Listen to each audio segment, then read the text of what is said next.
you guys miss us? Hello, darkness, our old friend. It is dark. It's dark and it's even a little cold in Austin. It was chilly. It was There's a nip in the 39 air. degrees Oh yeah, this morning when And I went to it's work. gonna stay in like the 50s, which in Austin is like freezing cold temperatures. Yeah, trust me. People are like, you don't know cold. And then I was like, no, I grew up in two cold places. Yeah, it's not really that cold, but at least we can wear like long sleeves. It does feel like a shock, though, to the system. Well, it's nice that we don't have to wear. It's nice that I don't have my air conditioning on in January. Oh, yeah. You Well, know? yeah. Because That you I'm a can just little kind chilly of in the neutralize morning. it out. Yeah. And you can put on your heat if you want. If you want to. Versus AC, non-negotiable, really. It's been rough. Yeah. But guys, you're not here to hear Austin weather talk. You're here for American Girl talk. And American Girl we've got a repeat girl. Yeah, we're doing a repeat offender for our little holiday break. Your votes, Your votes matter. our eyes, Unlike America. getting worse by the day. Yeah, guys. We're here to keep your spirits elevated while the country crumbles around us. Much like the people in the YouTube comment section of the version of this movie that I watched. Like this, so I can come back and have my faith in humanity restored. Really, though. It was a very, Guys, so this is Samantha. Hey, guys. You know from the poll, but... You guys know how you're psychics? Yeah. We knew you guys knew. You guys are like... We We're knew all you'd like in a understand. sorority together, so you guys knew. But for those of you who didn't, we're covering Samantha. And boy, Samantha, what, an American Girl holiday? holiday. It was like a What a year in the life. misnomer. Yeah. It was good though. I'm not mad at it. It rolled through, you know? Yeah, it's Didn't have to look at my phone. kind of a movie that happened to me. Yeah, it was like a Hallmark kind of. Very Hallmark. It was very Hallmark in the sense that it's like I'm not riveted, but I'm not mad I'm watching this. Yeah. You know? Yeah. And like parts of me are like a little bit enjoying it. It was fun. Yeah. It was like watching a play Yeah. about your girl. So I think we should just like get into it then. Yeah. And I guys, think that's the easiest. as I said, just to reiterate now, and I'll say again, we're doing this, and then 15 days from now, we're doing Felicity, and then we'll get back into the regular girls, and we're going to start this one with a little switch up so that Celia doesn't do two girls in a row. We're going to do Rebecca Rubin. So Rebecca and then Julie. Uh-oh. Uh-oh. Girls back. New girl alert. New girl alert. I don't know these ones, so this will be exciting. Yeah. But we're here now. That's right. Back in 1904, Mount Bedford. And my first thought that I want to share is casting-wise. Well, I'll get into how I feel about most of the cast, but I have a pet theory that I had while watching it that Eddie Ryland, who they cast, had a massive growth spurt. Is that okay? Yeah. No, Okay. sorry. Yeah. Eddie Ryland was like towering over all the other kids, and I feel like they hired him and then he had a massive growth spurt because there's like one scene where he is like completely over top of Samantha in a way that's like, these are not peers.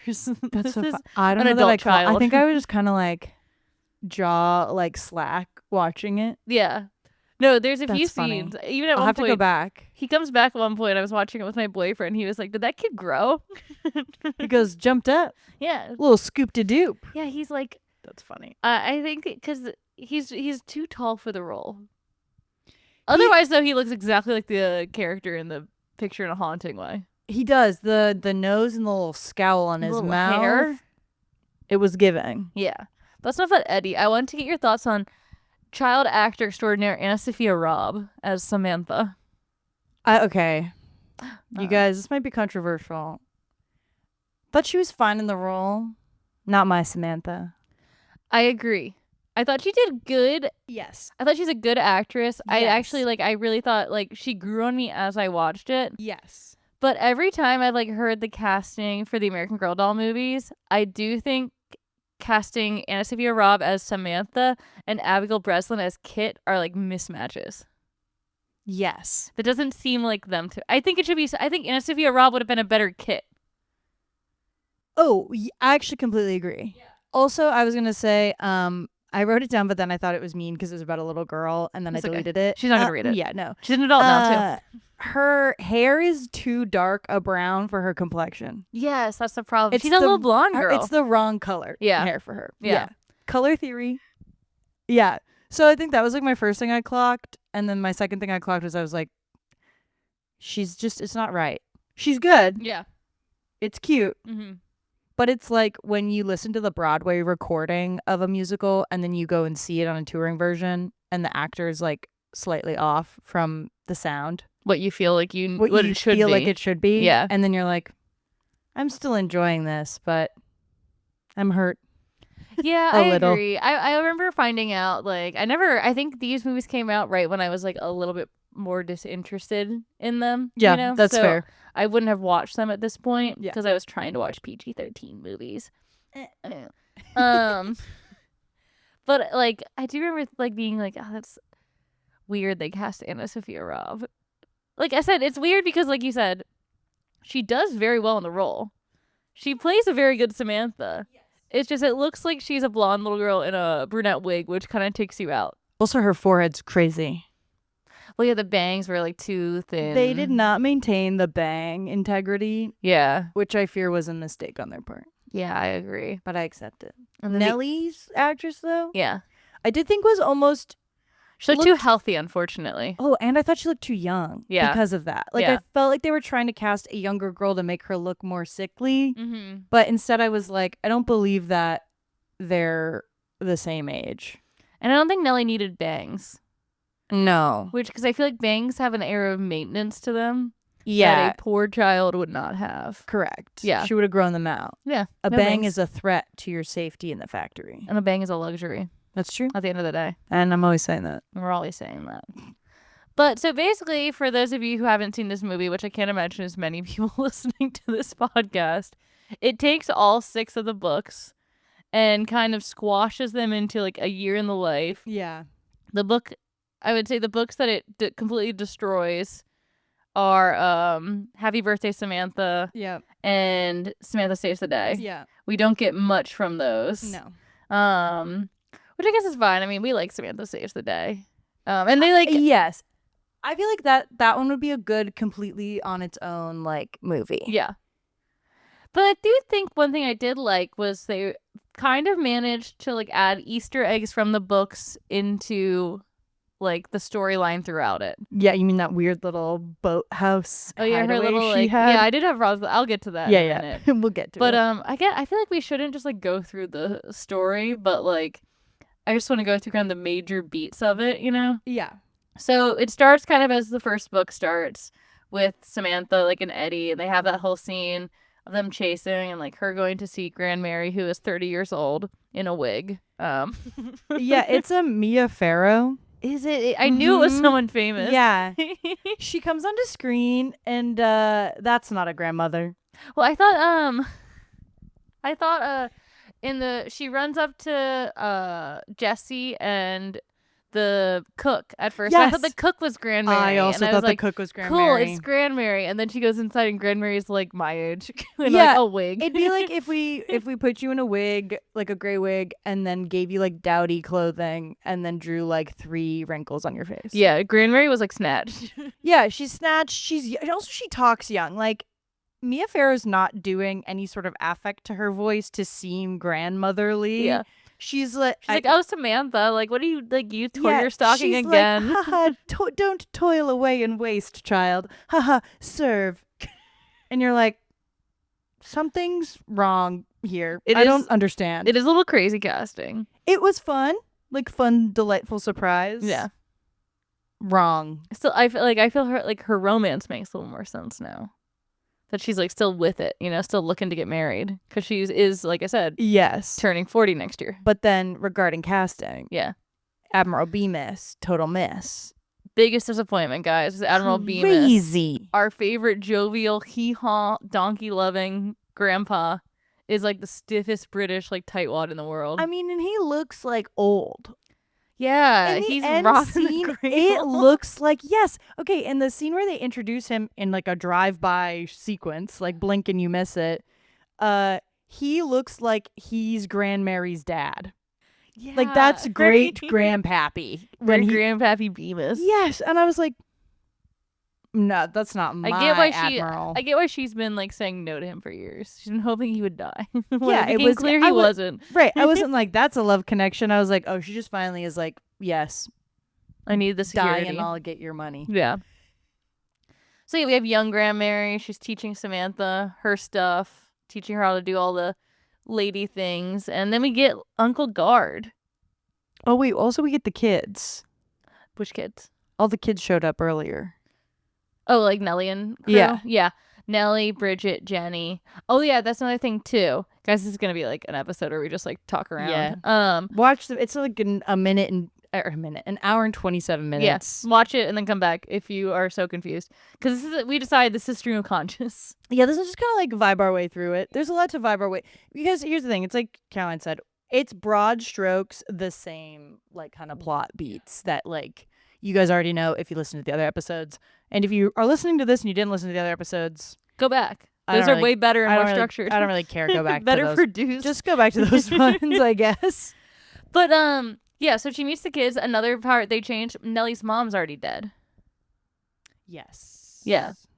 Nellie's mom's dead. It's just Da, who doesn't have an Irish accent, or does. It seemed like at some points he was weakly attempting one. Yeah, it felt like he started and then was like, nobody's gonna give a shit. Yeah. And then he gave up on it. And he gave up.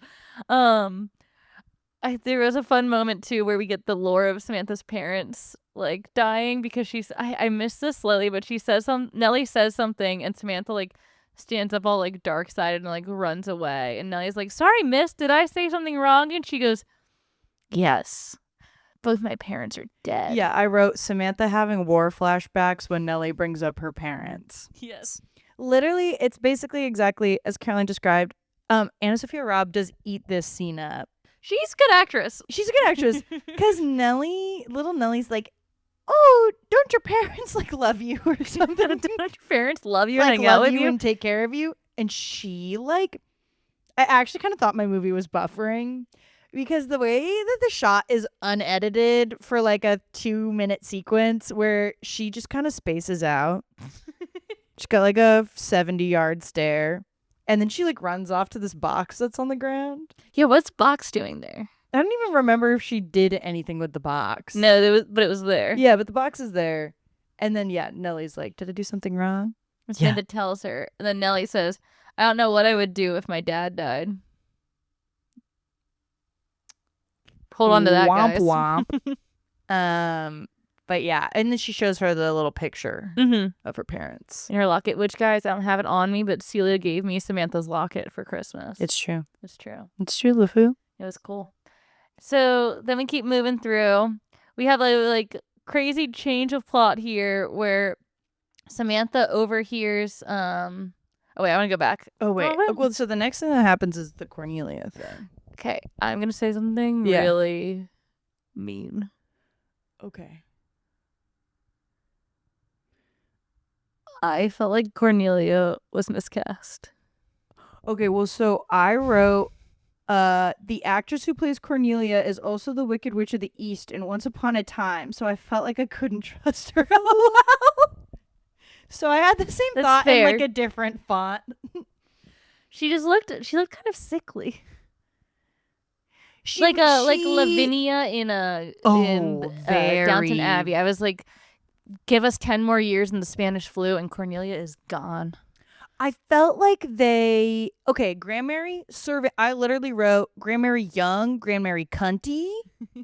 Did not have the similar feelings about Cornelia, which is not how I felt about her in the book. Yeah, she was young and cunty. And yes, I felt like they made her incredibly matronly in this movie. Like, her hair is very matronly. Her outfits are She's very like the same age as dowdy. Grandmary. Yes. Yeah. Yes, they literally look like they could be like pals. Yeah. That they'd be at like... Okay, yeah. That's what I kind of felt. I was a little bit upset with it. Okay, it's a bummer because that actress is like a baddie. Okay, what's crazy is she is like a redheaded, like, serving cunt baddie on Once Upon a Time. Like the Roosevelt girl who Samantha admires. Yes, it's very much like that. But yeah, I was like, I was just let down. Also, no chemistry with Guard. I know. Guard also was wearing a suit that was like 3 sizes too big. And I couldn't tell if it was the fashion of the time or just something, but he either slouched or the suit made him slouch because there's like 4 scenes where it's like he's like Also, did you feel like the intensity of his mustache kept changing? yes. Okay. Because there wasn't a lot of budget on this film, I don't think, outside of But they did the well casting. with the budget, Yes, I think. it was good with a limited for a period scope, piece? Yeah. but it was interesting. I did like Guard though. Yeah. He wasn't as like goofy haha like Mr. Ham sandwich as he usually is, Yeah. but he did have like a warm like fun uncle presence, you know? Yes. I thought he was like similar to Anna Sophia Robb. I thought he was like well cast, but there was just something off. I think that's the thing. It was like kind of uncanny valley with all the casting. Everyone was fine. There was no one that I was like, oh God, get them out of here. No. But there was something where I was like, that's not how I pictured it for the past 30 years of my life. No. Yeah. It was just it was just off enough. But you know what? Oh, I wrote, so my next thought is, so Cornelia and Guard show up in their honk honk vehicle. They're jalopy. Yeah. Okay, then they come inside, and I immediately wrote, concerned we will be missing out on a child crash out since Cornelia is here pre-Christmas. Oh yeah. And I was right. Yeah, we didn't get a full crash out. We got the kind of I did like Samantha being completely rude to Cornelia when a Guard is like, "Oh Sam, what are you doing?" Like, "Hey," and she's like, "Uncle Guard, he." And then he introduces Cornelia, and she's like, "It's so nice to meet you, Sam." She goes, "My name's Samantha." I was like, okay, I'd like to know your thoughts on this. Yeah. Because my next note is basically about that interaction. I said, I don't really feel like they gave an audience of children, okay, watching from a child's perspective. And let's assume the child does not remember what the books were about. Yeah. I don't feel like they gave children clear enough direction on why Samantha isn't vibing with Cornelia's presence. Yeah. Because in this case, she didn't ruin Christmas. She's just some woman. I think, but I think for adults it's clear enough because Yeah, no, 100%. But like as a child, yeah, I was but like, maybe the child just knows because they're a got, child like, a too. little sense. But yeah, I was like, Because I read the letterboxd reviews for this movie, obviously. well, you got it. And someone said, watching this with my kid, just one question: is this girl in love with her uncle? Oh well. And the answer is yes. See, yeah, but that's what I'm saying, right? Like to me, I was like, okay, this feels like kind of like for the adults vibe because I was like, I feel like if I was a kid, I would be like, why doesn't she like that lady? And they really gloss over it for the rest of the movie, by the way. They you guys. did. It You kind really of get doesn't. like, but we never really have the win over of Cornelia. She's always No. kind of like an outsider a No, little bit. The like getting over it thing is insane. Yeah. Like how they come together. Yeah. Which we'll get to. Which because we didn't get the whole Christmas, and then they have dinner with Grandmary and Samantha, Yeah. and they already reveal that they're engaged. Yes. So it's like we skip Christmas Riz. Yes, and Grandmary is like deeply affronted by it. Which I kind of get. And well, yeah, but I was like, okay, the pacing on this movie's crazy. Yeah, because then we find out that like Guard's been in like France for this whole time.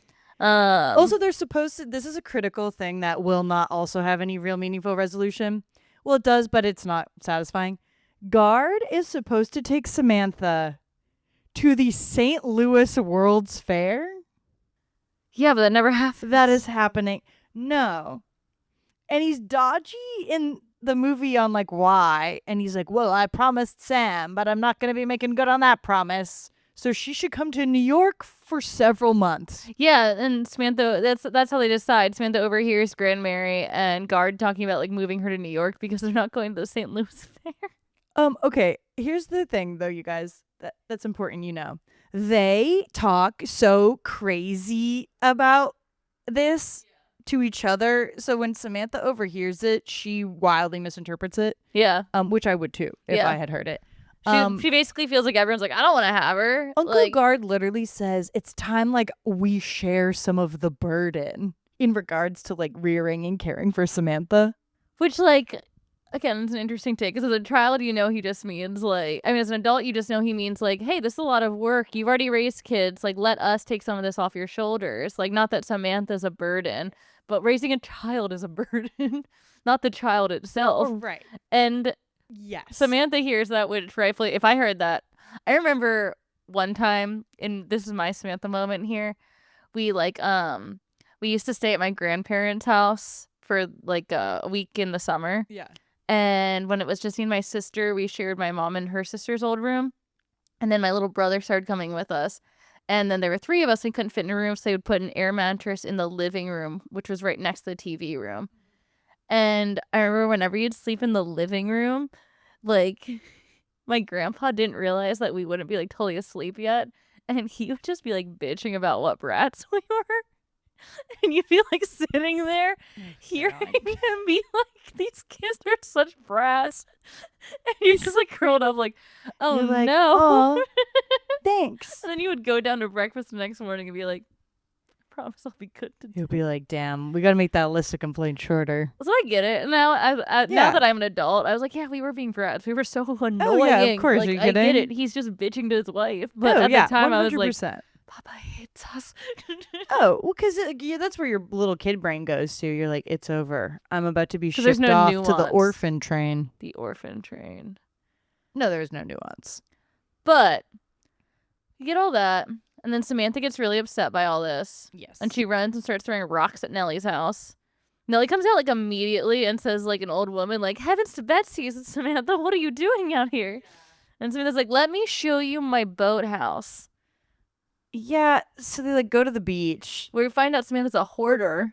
Yeah. She has this like raccoon style Ricky Raccoon style like house full of tchotchkes that no one's checking It's up like on. fishing line and dust and a million pictures she's like low-key implied to have like just stolen from her grandmother, and like they're all kind of hung around, and it's not like she built like a fort really so much as like She's like a crazy person kind of. yeah, she's just been hoarding. She's Yeah. been building an altar to her parents, Her dead her parents. mother specifically. Yeah.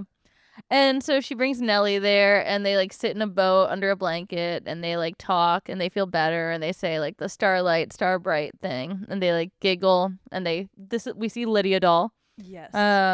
Like real quick, it was funny because it looks exactly like the doll in the book, yes. which is a very scary doll. yes. And it was haunting. And Nellie says, oh, it's the most beautiful thing I've ever seen. And I was like, this is the scariest doll I've ever seen. I was like, Nellie, we get it. You've never seen a doll before, but this one is This actually one ain't it. back No. up. Change your opinion. Bye. I would not sleep with that doll, but Samantha and Nellie do. And they wake up in the morning and everyone's in a tizzy because Nellie's missing and she had to work at 5 a.m. probably. And so then there's like this like gangbuster scene where everyone's standing around Nellie literally screaming at her.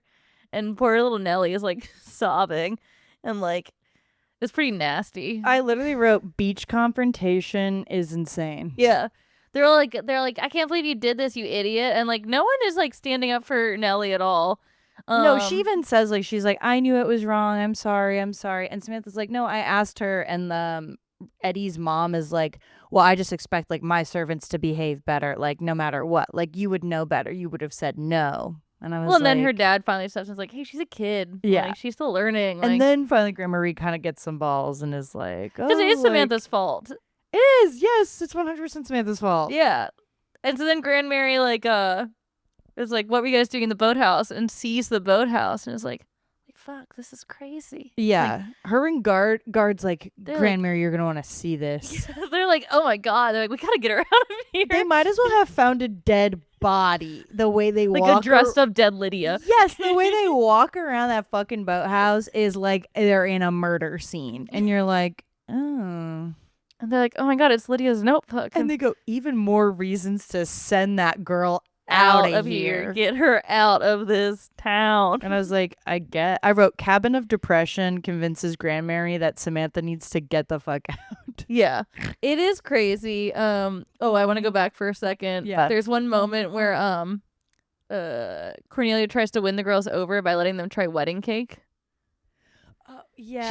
She carries 2 full cakes into a bush where they're hiding and like asks them to try. And one thing that was nice is she kept asking Nellie to try again because Nellie doesn't eat a lot. Yeah. And I clocked that. Yeah, it was cute. But then the options are like an almond vanilla cake and a lemon cake, and the girls choose lemon.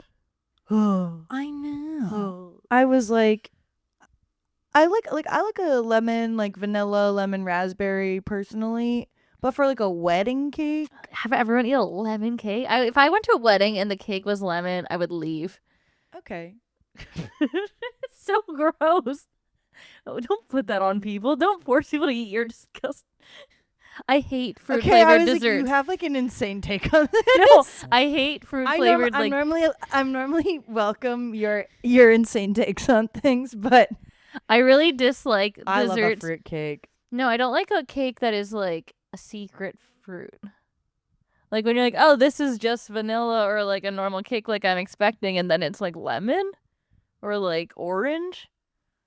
Go back to you calling it secret fruit. It's like, back up to that thought. I mean like if it's like if you buy into it thinking it's gonna be vanilla because it's like a yellow yellow cake and then it's secretly lemon. Well, in that case, I agree with you. Or I feel like people are always putting fruits in things without telling you. And like, look, I love fruits, but like not. I'm so concerned. I don't like lemon cake. I don't like lemon flavored things. Okay. I like lemonade. I like sucking on lemons. I don't like. Okay.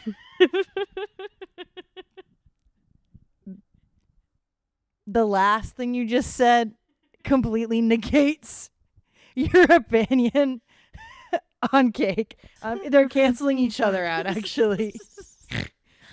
The validity scale just tanked. Your stocks are plummeting. Sometimes you gotta do what you have to prevent scurvy. No, your correctness is plummeting. Your credibility score. We're getting fact checked live. No, that's crazy.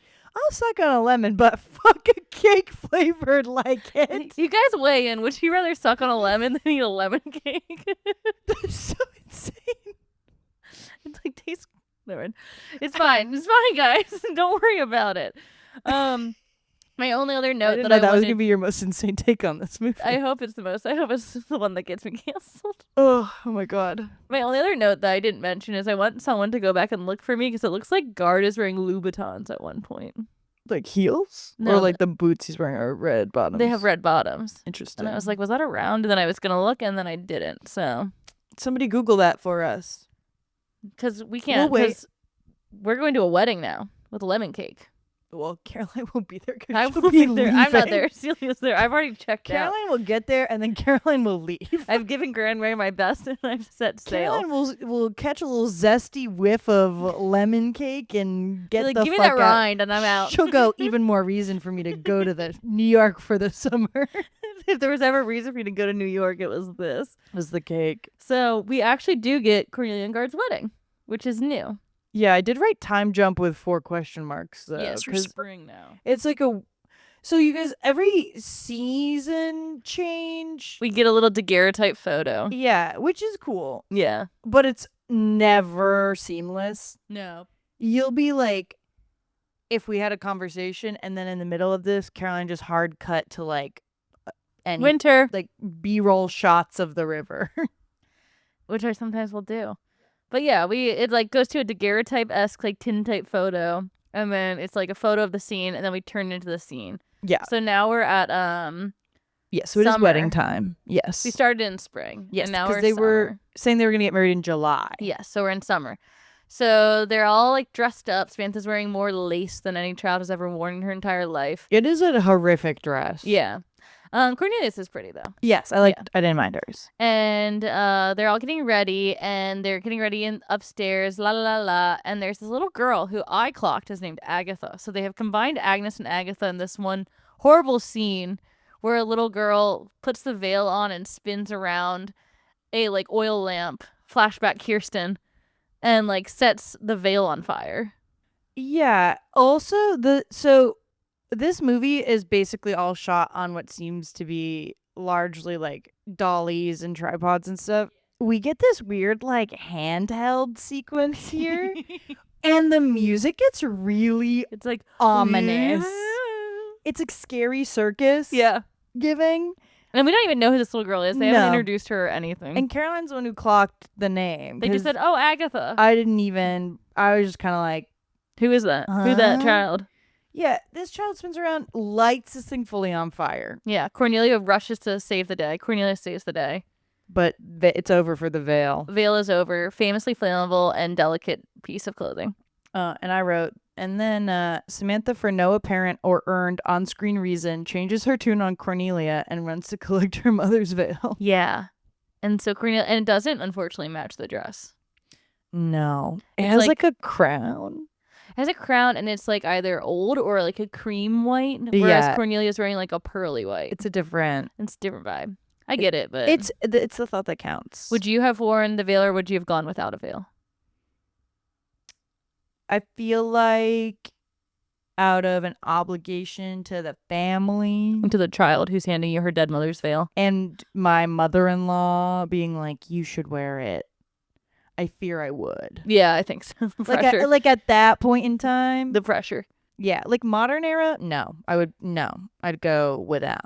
I'd be like, bye, I don't need it.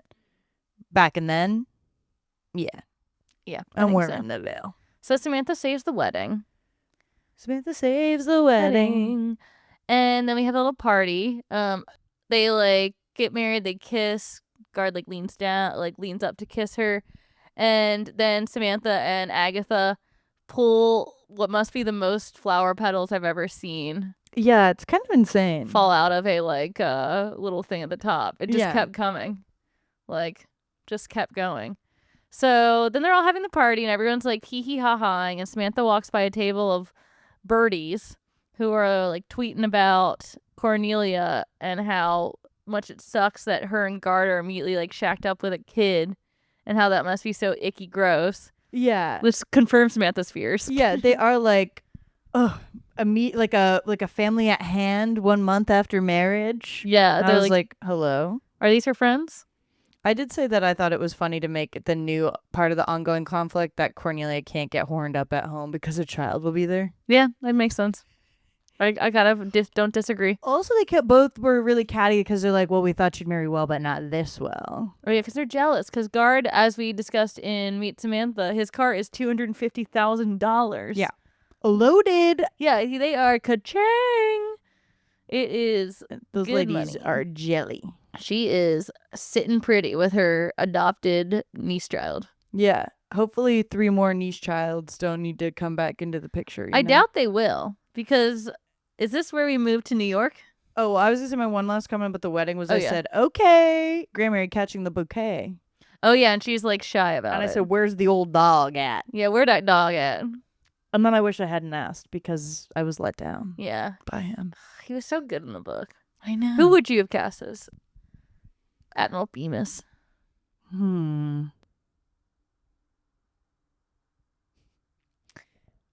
Nicolas Cage. That would have been really upsetting, Celia. I sent 10 toes down on that. Kind of crazy, eccentric, can pull off, charming. Think like blend of like the way he is now with the way he was in National Treasure. Okay. So you're going young and hot too, kind of. Well, we should kind of match her, right? Yeah. Yeah. See, I would cast whoever was most recently cast as Colonel Sanders. Okay, that's good That's too. kind of the energy I want. And I Yeah. want Oh, let me be clear though. Nicolas Cage is wearing crazy hair. what kind of crazy hair? No, he's also looking like Colonel Sanders. Okay. Yeah. So he's wearing got, like a white. mustache and some and some like Doc from But I feel like Back to the Future hair. I feel like Admiral Bemis has to be like a little portly. we can chub him up. Like just a little bit like one of those men who's like a rectangle, you know? Like it's like nothing is too big, but Okay. everything is like like you know what I mean? Yeah. Okay. Follow up. The guy who played Gary Gergich on Parks and Rec. Little skinnier. That's what I Okay. want. I'm running out of actors okay. that I know. I'm thinking of like a John Lithgow, Okay. I see But, the like, vision. but he's too soft, you know? Yeah. He's got to have a little more edge. Yeah. Yeah. Guys, if you can think of a perfect cast for Admiral Bemis, a character in one of the Samantha books, write it in the comments. Tell us. Tell us. Let us know. You know who would have been a great Grandmary. Julie Andrews. Ugh. Yes. Yeah. But that feels more right. Yeah. I agree. I think so. Yeah. That's what I want. But yes, New York now. So now we're in New York City. And this is where I was pleasantly surprised because, as Celia said, seemed a little low budget. And I was like, well, they have just like Victorian house in New York. You can rent a house, like, and costumes. But they really pulled it together with a full ass New York City set. Multiple. Yeah, it was pretty good. It's crazy. And it wasn't super cheesy. Like, I don't know. I thought this was like a pretty well produced kids movie overall. Yeah, because it feels like kind of the scenes are coming out of the book. Yeah. Which is nice. Which was delightful. You guys might think, surely there's only 2 seasons left. How much more plot could we get through? A lot. Oh, yeah. I did kind of stop taking notes, so we're going to have to like, really free ball it. No, me as well. Because in one way I was wrapped into the film, and in another way I was tired of taking notes. No, I felt that. I was really like on it, and then I was like, I don't know. So they moved the like school plot. Yes. To here, which I do think is smart. I think it works better. Yeah, I actually this is one. There's no changes I hated, but this is one change I actually very much liked. Yes. Is it she starts a new school and they're like introducing, and Samantha's a little shy, and all the girls are like hee hee ha haing at her. Yeah. Also, I have a note that I think technically happens either slightly before, slightly after the school scene, but I will say back to the acting really quick. I said, low-key, this movie was acting as an op against Miss Samantha. I felt like she was much more justified in her emotional ups and downs in the book, but maybe that was just because we had her internal monologues. Yeah. Because there were a couple times in this movie where Samantha just goes, like, non-verbal at the function and just spaces out, and nobody prompts her to, like, ask why she's being emotional. So she's just like dissociating into the middle distance. And it makes her look a lot like whinier and ungrateful than I think is fair for Samantha. I agree. So that was my one script complaint on the second act or third act, I guess. Yeah, we don't really get much of what Samantha thinks of things, which it's hard in a show like this, but yeah, it can be done. But she's writing letters to Nellie about her new life in New York City. It's fall. And she does make a point that I also agree with, where she says, I tried the chestnuts and they smell better than they taste. I agree with that. I always think chestnuts smell delicious. Yeah. And taste like they're fun. Like something else. Yeah. Like a wet barnacle. My taste buds might not be working, guys. Yeah, I'm concerned. The more you speak. But she's getting to do all these New York City things now. So yes. She goes to like a suffragette meeting. Yep. And one thing I did like was they had like Bobo Vanderbilts, the Vandergills. Did you notice that? No. One of the people at the meeting is like named Vandergill, which I was like, that's like they're trying to do Vanderbilt, but they just like can't. Okay. No. So her friend is like the old lady. Mm-hmm. I was obsessed with the way that she looked. Yeah. So she's a suffragette. They go to these meetings, and that's another time actually that Samantha disassociates when they're like, I think this is the scene I wrote the comment about. Because they're like, Samantha, like, do you want to vote? And she's like, Well, and she's like weirdly meek in this part. She's like, no, I don't. Well, I don't know. I don't know. And yeah, Miss Vanderbilt is like, well, guess you're not woke enough for us. She's like, tis, little girl. And then Cornelia does step in with the like wise, like, well, we're fighting for her right to vote, not her like requirement to vote. Which I was like, snip, snap. I was like, all right, purr. But that's all we get. The suffragette movement that was really destroyed, which was sad. Yeah. And then so we get the school thing, and she's trying to decide what she wants to like do in school for her speech. And she's like, may I write about the factories? And teacher's like, sure. And then this other girl in her class, Edith, who is never named, but we know, is like, I am going to write about the factories too because my uncle owns a factory. Yes. And I'm like, yikes. Womp womp. So there's 2 factory stories. So Samantha's writing her factory thing, writing all these letters to Nellie. Like, la la la, New York is so great. Love New York City. And Nellie's like, it was different when I lived there. I can't write much. I have so much work to do, and Dad is sick. I'll write to you when I can, maybe. Yep. Bye. Samantha's like, no, think about that later. She's like, that's too bad. Her your letters job are is so kind short. of befriend. Yeah, I thought your job was be my friend. So like, what's this all been about? There is also, I will say, the through line throughout this was Samantha not understanding that Nellie has a job. Yeah. Where she's like, "Why don't you come play with me?" And she goes, "Miss, I'm beating carpets." Yeah, she's like, okay, I'll help. And then Nellie's like, haha. Anyway. I have other things to do now. Okay, goodbye. So I feel like something else must happen. I didn't have a single other note until my next one is about Miss Fauci. So I obviously was just kind of vibing. I think that front of is it. So we basically are like finding out that like now we've kind of fast forwarded to like changes a little bit. Interplayed with learns a lesson, which actually there's something I really think is funny that happens. But so Samantha gets a note from Nellie that says that her dad has died. And Samantha's like, "Oh no, I don't know." So they actually get a note from like their maid, their cook, that says that Nellie's dad has died. And Nellie and her sisters were moved back to the city, and it gives the address, so we don't have to do the whole orphan chase. We missed the tenement house of the kids doing the crafts or whatever they were doing. So we know directly where she is, but we have a added plot confusion now to add to it that the orphans aren't allowed to see non-family members. Yes. It says guard stops by. And he's like, we can't go see them unless we want to adopt them, which we're not doing. So then Cornelia is like, well, it just so happens my friend Miss Vandergill is like the benefactor of Cold Rock House, which was a great name for an orphanage. Yes. So that's where we meet Miss Fauci, who is like, I thought she was cast well. Okay. I wrote Miss Fauci was not giving Fauci enough, and then I drew a little arrow and I wrote, just kidding, she switched up. I'm okay now. Yeah. That's how I felt first. I thought she was too like cute first. It was giving soft. Yeah. But then they parade the children by, like this other woman who works there parades all the children by and then screams at two of them. To and wait. Then Miss Fauci turns around and is like, well, you see, you have to be harsh in this way to turn them into the types of girls who will be adopted. And we're like, uh-oh, this doesn't seem like a fun place. So they walk through the little girl's room, and Samantha sees Jenny and Bridget. And it should be noted that there's lore that Jenny has not spoken since her mother has died. And guess what? She doesn't speak. Until the very end. Until the very end? Yeah. And one thing I thought was funny was Jenny and Bridget absolutely look like sisters, then Nellie looks nothing like them. Yes. Yeah. Yeah. It was... They didn't have bangs. They also didn't have bangs. Yeah. Also, their hair was a lot blonder, and they had made hers kind of like a ruddy, reddish, brownish color. She was very Orphan Annie. Yeah. And so, yeah, we're going through the very typical Dickensian orphan scene where it's just like beds everywhere, and the girls are in those like orphan clothes that they're in like Annie, you know? Yeah.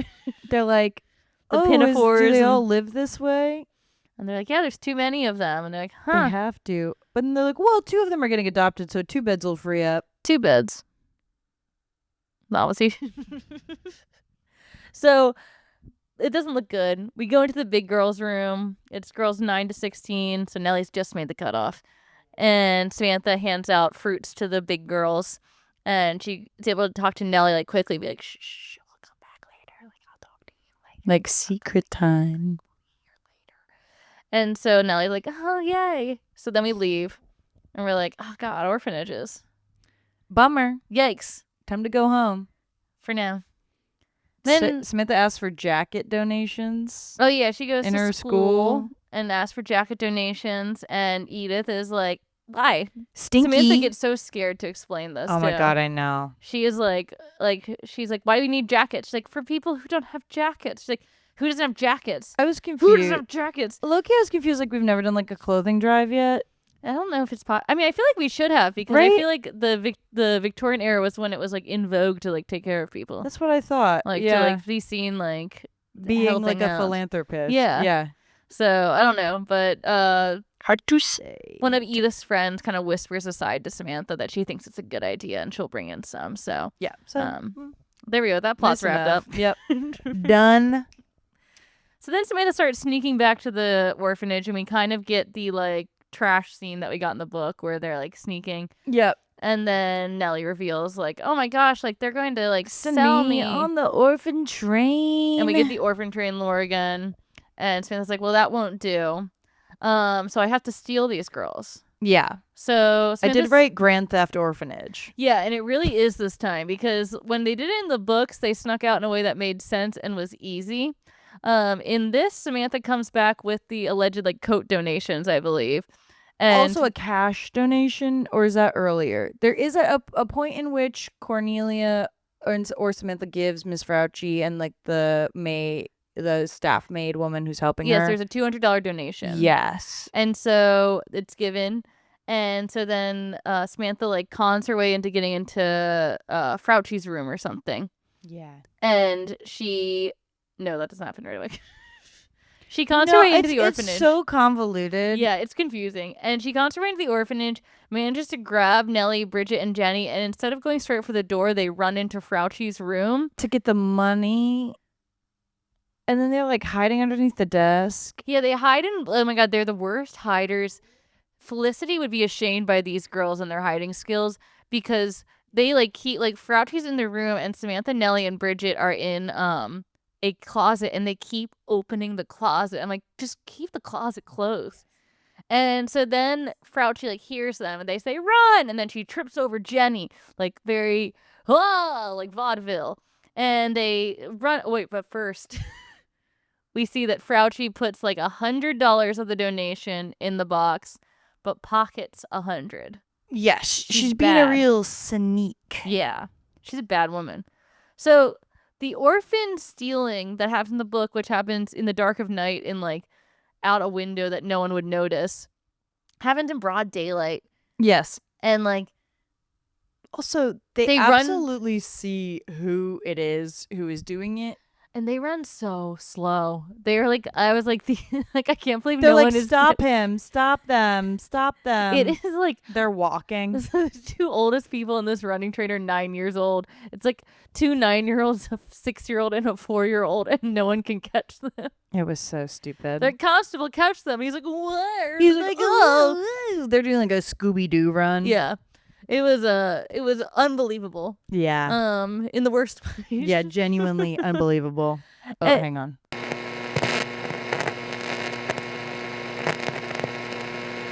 Hey guys, we had to change the batteries, but we're so back. We're so back. And we're gonna batter back. Batter back. I thought I could make a joke. We're back and badder than ever. That's good. There you go. Anyway, so this is where another important plot change comes. Yes. Gertrude, lovely woman. Yeah. Maid. That's true. So Samantha, like, sneaks the girls into the house in broad daylight. It's like, come on, come upstairs. And yeah, also when you see the house, I think it's even more ridiculous. Because they really be stomping around on the stairs. Also, it's like a full, like, guest room type. Oh, the attic they're staying in. Yeah. It's a full, it was pretty well done. Yeah. Samantha, like, set them up with, like, a nice little, like ice cream cup of, like, peas. Yeah. Yeah. It's certainly, like, no Kit's little attic. No, it's a better attic than Kit's room. Yeah. So It's Samantha not won. drippy. No, it's not. Yeah. But Miss Frauchi, like, comes there because she suspects it's Samantha because she watched them run away in slow motion. That woman is constantly like, I'll be pressing charges against that little... I know. I was like, do you even... Really? Is that even allowed in 1904 to press charges against a rich person? I don't think... I don't think for so. real. But Gertrude is like, what are you talking about, this family? This is my family. Like, get out of here.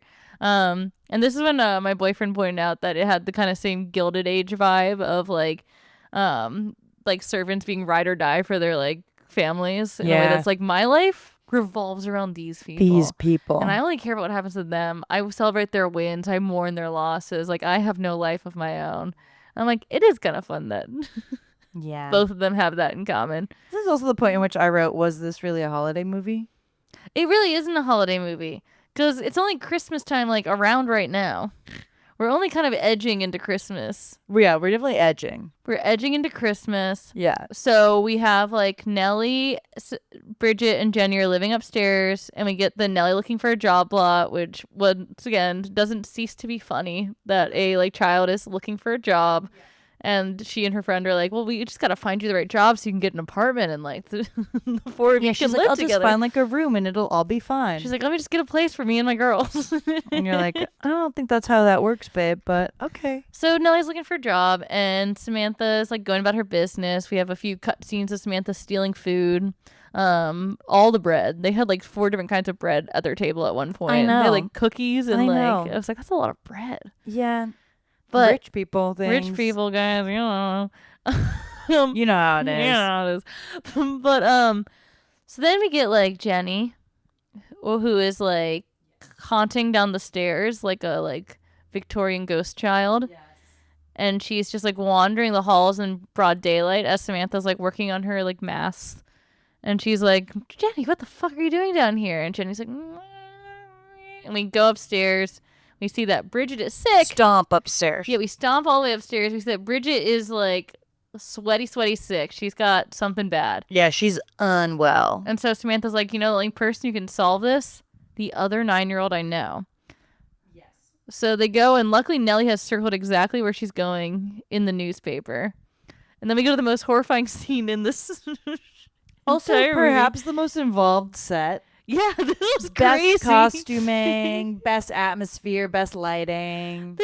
They go to a child sweatshop. A like 32-person child sweatshop, like with all like all these different close-ups and all these different child. Yeah, all these little children actors, and there's like all these like men who are like overseeing them. And it's like dusty and like loud. Yeah. And scary. And there's like a line of child laborers waiting for the other children to fall off the wagon and die. And Samantha comes in and she's like, I need to come. And he's like, sign your name up, wait for a machine. And she's like, no. She's like, you don't understand, I'm rich. Yeah. I'm not here to work. She's like, you don't see my little bonbon on my hat? Yeah. It's look how I'm. Please. You think I'm wearing these clothes. I'm not making them. Yeah. You think I'm going to work? And laughs so then poshly. She laughs poshly, interrupted by a boy whose finger gets caught in a machine. Oh my God. And is like screaming bloody murder. And like the blood is a little too red. But there is blood, which is crazy. And his finger's just stuck in the machine. And he's like, please help me. And he's screaming and the guy's screaming like, and yelling. screaming. And he goes, if you get up, you lose your spot, like your job, basically. So finally someone like rips the boy on his hand off the machine. And he's like, new spot opened up. And they bring that boy directly by Samantha, who, like, again, to Anna Sophia Robb's credit, acts horrific, like horrified. No, she does act very well placed, not like a fake kid's like acting. gags. Yeah, like, she's like, I thought we were gonna see gore. His hand was gone. Gore in an American Girl movie. American Gore talk. Yes, exactly. We're just making sure we got it on tape. But she does look very like appropriately like horrified by what she's seeing in like a subtle but like not subtle way. She's not overplaying it, I think. No, I thought it was just right. Yeah. And so then she like sees Nellie and she's like, all right, I have to go get this girl. And the guy really does manhandle Samantha like kind of aggressively. I was like, you can touch her, she's rich. I know.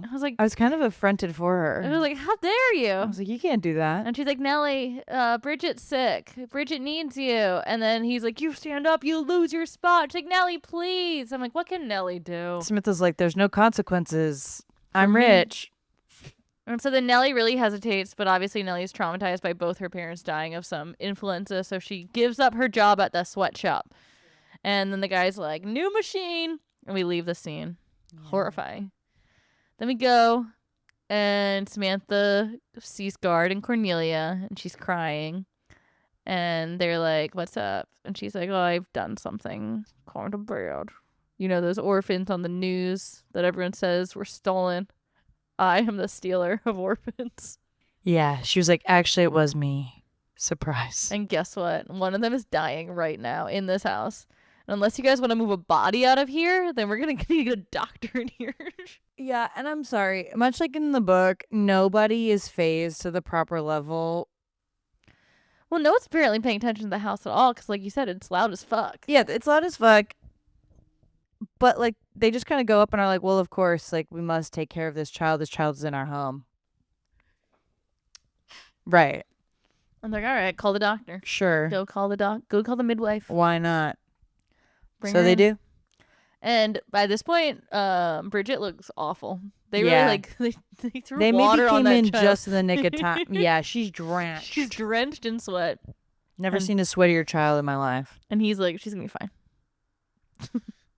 Much like who was it in much like the baby in Kaya, where it's like, we gotta get this formula. It's like, it's just a cough. It's fine. It'll be. Sorry that woman died for it. Yeah, but like it's actually fine. But she's gonna be fine. She'll be good. Need a good night. A little good night's cough. sleep. Little cough is Just a little good for. congestion. Get some of that Cough is good for baby. that new age Vicks Vapor rub. It just came out. You know how it works. Just a Still little rub today. it up. Put a little rub on the chest and she'll be fine. And she was. And so then they're like, we're glad the kid's good, Samantha, but it is not great that you stole 3 children from an orphanage, and like, we're gonna need to like do something about this. Yeah. And Samantha's like, oh no, please don't. And then they like think about it. Yeah. And then I feel like something happened, but I like blacked out. I can't honestly remember. In my head, it just goes to that they need to adopt them. I think no, we're missing a scene. So then we're thinking about what we're gonna do with the kids, right? And Samantha still has to give her speech. Yeah, no. I knew that was coming up. Oh, is that what happens in between? Yes, that's what happens in between. Okay. Yes. So Samantha goes and gives her, like, they said they'll keep them. I think they were like, we'll keep them till the holidays, then we'll figure out what to do. Yeah. So, and I might be making Something that up, like guys, that. Who but knows? Who knows? You guys will correct us. You guys will let us know what we missed. But so they go and they give the speeches. And Samantha starts to give her speech about factories, but then she realizes, like, everything is so unjust. This is so unfair that Nellie has to work, and da-da-da. So she gives her whole, like, flaming speech about, like, factories are, like, not good. I saw a boy's hand get ripped off when I was at a factory last week, and everyone gasps. They're like, oh my god. She really goes off the rails. She really does, in a better way, I think, even than in the, like, book, because she's seen it firsthand. Yeah. You know? I think it's more impactful. Yeah. Yeah. So she's like, she really goes for it. Everyone claps. Everyone's congratulating her, like, good speech, powerful stuff. And then the teacher comes up and is like, you are disqualified because that was not the speech you handed me. I literally wrote just qualifying her, question mark, and then it gets resolved immediately. But I think they still disqualified her. They didn't say they didn't disqualify Yeah, no. her. Grandmary is like, I was moved by what you said. And I previously loved factories. And and all it takes is one person to move and one to speak or another to listen Yes. for change. But or they didn't whatever. say she wasn't disqualified, so I think she's still disqualified. Yeah, I was like, she definitely didn't win anything. Yeah, which was kind of hilarious to me. Yes. And then, Bemis alert. Yeah, we meet Bemis. More like For Bummus. like literally 10 seconds. Boo. Ooh. Yeah, He he's did, there like- for like 10 seconds. Like, this is my fiance, Bemis. And he's like, oh, Samantha. He's not even that fun. He's like, No, Samantha, no. it's so nice to meet you. Yeah. I wanted him to be like, They just kind "Oh." of like shake hands. Yeah. We might have hallucinated him into a more interesting character than he was. No, he didn't. Well, So, yeah, it's he been a while since we were with Samantha in those little boats, so, but like, he laughed like a donkey. yeah. That's not a boring man. No, but I fear we dramatized You think him. it's like the Eggman? I fear it's exactly like that. Yes. The Eggman is not in the kid The only movie, time we guys. haven't been completely delusional was about Papa. Yeah. Papa. I wish there was a Josefina movie. I would cast Pedro Pascal as Papa. Personally, I'm like a little Javier Bardem. Yes, I was about to say that too. Yeah, kind of ugly hot. Yes, Yes. but like he's got like the broader, Oh more my like god, kind you're of right. It is. I barrel was chest. wrong. It is. You gotta go. There's gotta be a place for T. Dolores to get her hands on. Pleasance Company, hear us out. You could hire us. Make the Josefina movie. Our cast hearts are open. see what Javier Bardem's schedule's like if he could play Papa in the Right, hour and 20. he's not too big for that, right? I'd watch You're it. gonna have to adapt all 6 books though, because we're gonna want gonna see see it all. The yearning We need to see it all. and his swishy little curly cues. In his handwriting. We need 20 his minutes of him hands. writing with his hands. Close-up hand shots. 'Cause I'm watching this movie thinking about how any other one would probably be better. We'll have to see who Felicity is. I'm worried for that one for you. I think Felicity. I already know that Ben is aged up more, so I fear I'll have to divorce myself from my little Of your fan urine? fiction brain of it. Yeah, I'll let it go. All right. We'll have to see next time, guys. But we will have to see. But we'll finish up Samantha. I like that little act, Shailene Woodley. I do think it's funny that all the girls, which is probably a smart move on Pleasance Company's part, were like very famous, like actors for children, not child actors, actors for children. You know, Abigail Breslin, Anna Sophia Robb, Shailene Woodley. I don't know who played Molly, but obviously didn't care either. So I don't know who played Molly. We'll have to see. We're not gonna watch it until you guys tell us to. But yeah, sound off in the comments. But basically, yeah, she does that, and then we start to celebrate Christmas, and they get adopted. It is very sweet. Yeah. They basically they come downstairs Christmas morning. They do a bunch of fun stuff with the girls for Christmas. They have kind of like a montage of them getting ready and like putting the stockings out and talking about Santa coming. Which is very cute. I thought was nice. And then they come down in the morning, and Guard and Cornelia are like, well, we need to talk to you guys about something first. And yeah, because Samantha has been asking Guard and Cornelia if they can please be like servants in the house. Yeah. They're like, we'll work so hard. You'll never believe it. Yeah. And so then Guard and Cornelia are like, well, we think we need like people to stay here. And they're like, well, we don't need more servants in this house. And so they're like, well, what do you want us to do then? And they're like, we want you to be kids. And I did smile a little bit because he's like, we just need. It's pretty cute. Yeah, it's cute. It's perhaps the best like written part of this movie. Yeah. And then I did say, until it was Jenny's time to say her line, she looked like she was not on board with the idea. The little actress playing her is like. Yeah, she looked concerned. Which makes me wonder. Yeah. Was this little actress too scared to talk the entire time? And they were just It was just like too late. And they're like, let's just say that Jenny hasn't spoken. Jenny's a mute. Yeah. Because this girl looked like terrified if you look at the clip before she has to say her one line that's like, yes.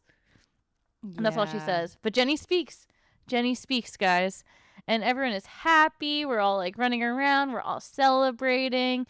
Miss Fauci gets removed from the orphanage. We go and tell her that like you are out because you stole the $200. Yeah. Bye, bitch. Bye. It's over for you.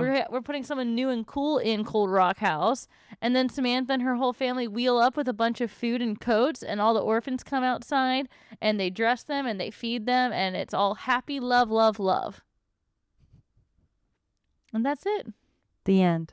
That's Samantha's A Year in the Life, a yiddle. Not a single traumatic boat sequence. No, we missed boat.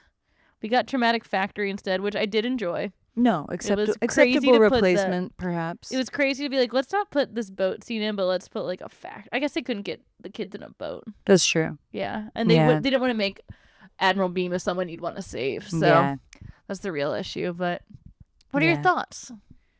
I mean, I thought it was cute. Yeah, it was a cute movie for cute kids. Yeah, I thought it was, like I said, I think akin to a Hallmark movie. Yeah, like, would I watch it again? No. I would. I might watch it at Christmas.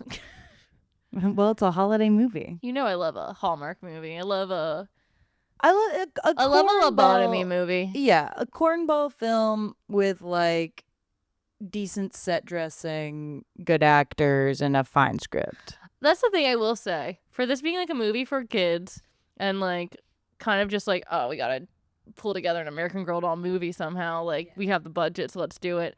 I think they put effort into the production value, the set, and the actors they chose, and rewriting the script so that it fit the movie. I felt like there was like actually a lot of care gone into like how do we fit these pieces together and how do we add in like the what do we keep, what do we change, what do we like keep the same. Yeah. You know? I thought they did a pretty good job with like retelling it in a way that like didn't feel overly changed or like wrote similar, you know? So I thought the parts they decided to remove for the most part were like, okay, yeah, you can remove that. And like I said, I think moving the lesson to later was actually very smart. Like, Yeah, it I kind of wish flowed they'd done that better. like in the book a little bit. I read it somewhere in one of the comments that somebody said that actually over the course of Samantha, 3 different writers were working on Trip her. ended them. Yeah. But So I think like the person's comment was basically like, I thought it was interesting because I feel like they kind of fixed the writing like issues in her books by like more streamlining the core facets of like her story together. Yeah, I so agree. To your point, like I think the movie did a good job of at least making the flow more natural. Also, like a child is not going to be going through the slums looking for her friend. Yeah, that was a little unrealistic. Yeah. For that hooligan Mike O'Malley. Yeah. Yeah, we don't have many Mike O'Malley. Yeah. She also doesn't go after Jessie in the movie. No Jess. Well, we do have Jessie. Jessie's there. But she's no one. No, she's just sort of like you said, there's a lot of Easter eggs. Like if you're looking for them, there's like little cutesy nods. There's no ants. No. Eating a cookie. No ants. No desserts. We don't really get any of her other friends. No ice cream story, which is kind of sad. I know. I did think that was kind of a bummer. Yeah. I thought the ice cream story was kind of iconic. Also, the twins, like you said, like aren't there in a meaningful way. They're like, again, an Easter egg, basically. But it is one of those things where it makes sense they would cut those girls out because they are only like really in 2 books. They're the 2 books that they decided to cut out. Basically. Yeah. They're in Happy Birthday and Saves the Day. So like bringing them in any way would have been like just like fan service for the American Girl, for the 9-year-olds watching. Yes. It is crazy to sit and watch something and kind of have to accept that it is like an hour and a half long commercial. Yeah. But it was kind of like, I don't know. It kind of hit though. Like it could have been worse. Look, I enjoyed every 86 minutes of it. Yeah, it wasn't bad at all. At no point was I like, damn, this is a slog. No. Like at no point was I like, we got to watch more of these. Yeah. No, and like I said, my boyfriend was like, what's an orphan train? What's going on? He was into it. Ignited in his innate curiosity. Yeah, he's reading all about 1904 now. Somewhere. There he is. There he is. Wherever you go. We're looking at finding out what's on the orphan train. Reading all those texts about the Industrial Revolution. Hey, you know? Good times. It's good to learn. Good to learn and good to be curious. And we hope you guys learn and be curious with us because next up, like we said, is Felicity. That's right. Starring Shailene Woodley. Uh-oh. And Mama is also... that cast might actually also be pretty good. I think these Uh-oh. I think these casts are pretty stacked, kind of, in like a low-key way. I think the Kit movie has the biggest budget. Yeah. Which is crazy. I just don't... I'm kind of dreading watching Abigail Breslin as Kit. It's the same thing with like the color theory. She's not a blonde. Okay, I don't recognize anybody else in this cast. It's okay. What about Jiggy Nye? Jiggy Nye is in it. His actor's name is, I'm going to butcher this. It's Geza. So like Geza Kovacs. Wow. It should be, who's the guy who just died? Who played President Snow? Oh God, what is his name? Donald Sutherland. Yes. Yeah. That would be a good Jiggy heavy or hitter. A good grandpa. He should have been Grandpa. Donald Sutherland. I am curious. Oh, grandfather is in it. David Gardner.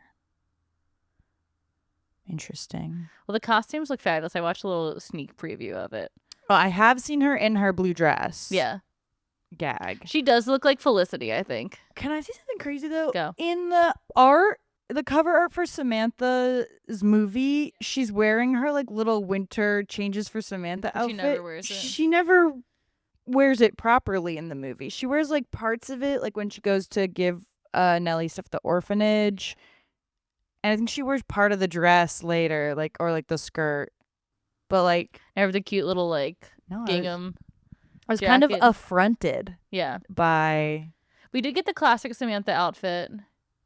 Yes, at the very beginning, which is very cute. We got a few cute Samantha looks. She wore a little blue sailor dress for a few times. They kept the little bow. Yeah, she had a bow motif, always. Motif. She was always wearing a bow. I don't think she ever wasn't wearing a bow.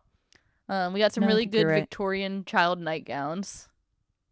Oh my God, yeah. When Nellie first comes on screen, she's wearing the most insane potato sack looking like ruffled nightmare. And I was like, no, I understand she's poor, so no judgment there. But it was fucking crazy. There actually is a scene too, when they're at Samantha. The only thing that I think was anachronistic is when they're all staying at Samantha's uncle's house and like they know that the girls are there.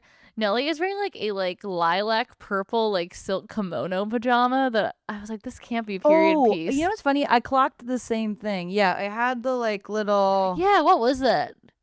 Yeah, I don't know. That was one thing that I was like, this is distracting me now. This doesn't look like authentic to the period at all. Well, also like it's the interesting conundrum too of like, you know, that they're wealthy, so lilac and like lavender colored things like they yeah, and they would talked have about owned, that. but like it was a weird outfit. Yeah, they talked about that when Jesse's doing the seamstress for the wedding stuff because they have like lilac and Samantha says it's her favorite color. Yeah, and that's why and her then they make hideous the ugliest dress ever. It's just like, if you guys don't look it up, I'll describe it to you. Imagine a V pattern down your whole body, but the ruffles are like in egregious layers, and a child cut them with those like scissors that have a fun pattern in those them. are fun. But like different ones, and then you layered all of those in a V pattern down the dress. You know what? I'm sure one of you is going to disagree with me, and that's fine. But one of us has a microphone. So, you know. But I didn't like it. It wasn't a pretty dress. No, especially since she has like so many like canon cute dresses. But I guess to be fair, maybe that was like a formal dress. And it was just terrible style of the time. Yeah, I actually kind of wonder if the American Girl movies had any merch tie-ins. I'm looking it up right now. Ooh. American Girl. Samantha. Doll. Merch. Doll or movie? Movie. Well, I'll add movie merch to the end. Oh, there is a Samantha movie winter coat set. You can get like a little purple coat for her. Yeah, no thanks. It's kind of ugly. It looks like it's incredibly flammable. Yeah, I don't know about all that. No, maybe not.